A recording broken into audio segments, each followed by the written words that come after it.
Imagine this. You wake up in the morning, go to the bathroom, and not a drop comes out of the tap. Do you think it's a malfunction? No. All the water, literally all of it, has disappeared from the planet. There are no oceans. Rivers have dried up. Clouds are gone. Even the moisture in the air has evaporated. And not forever, just for exactly 24 hours.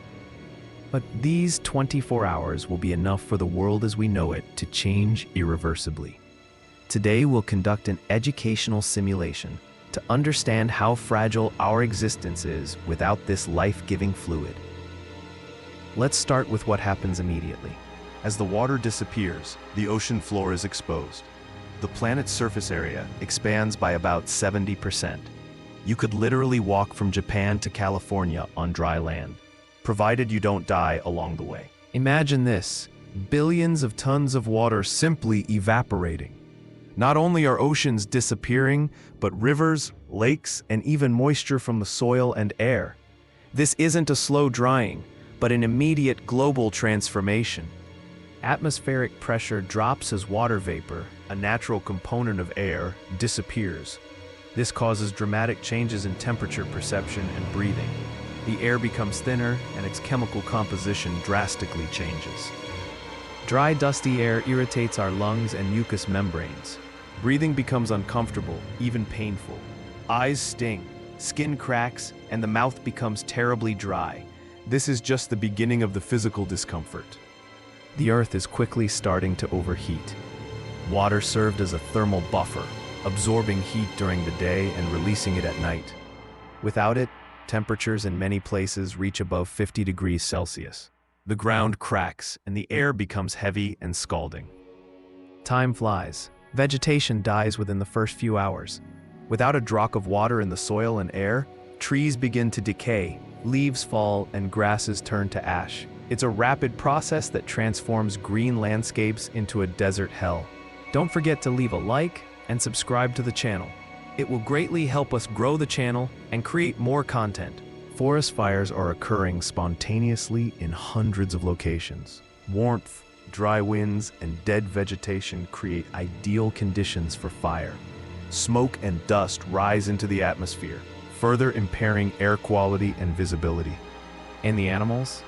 Within hours, almost the entire aquatic ecosystem perishes. Fish remain on the parched seabeds, and their dead bodies quickly begin to decompose, releasing methane and hydrogen sulfide. This creates toxic fumes that spread across the exposed ocean floor. On land, the situation is no better. Birds are dying from exhaustion and lack of moisture. Mammals are trying to drink their own urine or lick the skin of other animals in search of moisture. No one finds help, and panic grips all living creatures. Airplanes are grounded. The lack of humidity affects air density and disrupts aerodynamic properties. Flights become impossible, and global transport grinds to a halt. This paralyzes supplies and communications worldwide. Water-based cooling systems in machines and power plants are failing. In many places, reactors, transformers, and turbines are failing, even exploding. Water deprivation means energy deprivation and total technological chaos.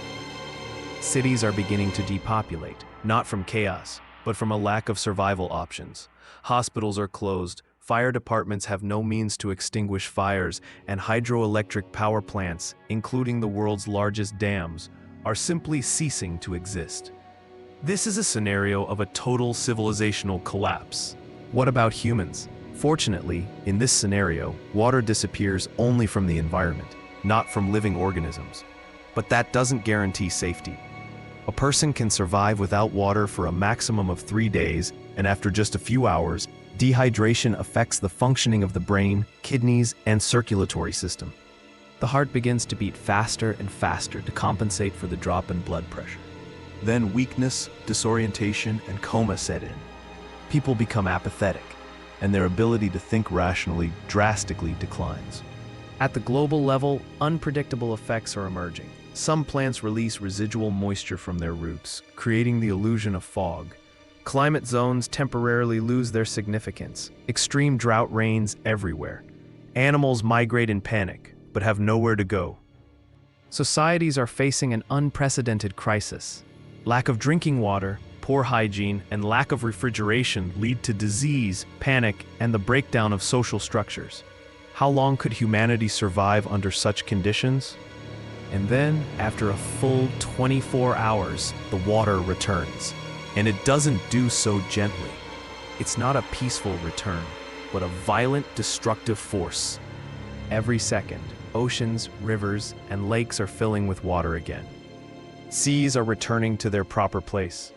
The Amazon River appears suddenly, with a force that crushes everything in its path. It's not a tide, it's a flood. Thousands of kilometers of previously exposed ocean floor are instantly flooded. Gigantic waves, far larger than the tsunamis we know, form. They sweep across all coastlines simultaneously. Port cities that might have survived the previous 24 hours are now swept away. And even where there are no oceans, rivers and reservoirs pose a problem. The infrastructure is unprepared for the return of water. Bridges are collapsing. Dams are bursting. Water is flooding the ground, which has been dry for 24 hours and is no longer able to absorb it. Floods are reaching areas that have never experienced them before. But the biggest change we see is in the atmosphere. Even though water has returned, atmospheric water vapor is slowly rebuilding. The air is unstable. Irregular, violent storms are beginning to form. Greenhouse gases previously released into the atmosphere, like methane and carbon dioxide, remain. Global warming is accelerating. Weather models are breaking down. The planet is becoming chaotic, and its ecosystems are on the brink of collapse. All this after just 24 hours without water. This hypothetical simulation shows us how dependent we are on water. It's not just a resource, it's the foundation of life and civilization. Without it, our world would change beyond recognition in just one day. Which element of this scenario surprised you the most? Would something like this even be possible, even partially? Or do you know of any other what-ifs worth exploring? Let us know in the comments. If you enjoyed this video, please give it a thumbs up and subscribe to the channel so you don't miss out on more fascinating simulations and educational content. Your support helps us create more content that broadens your horizons.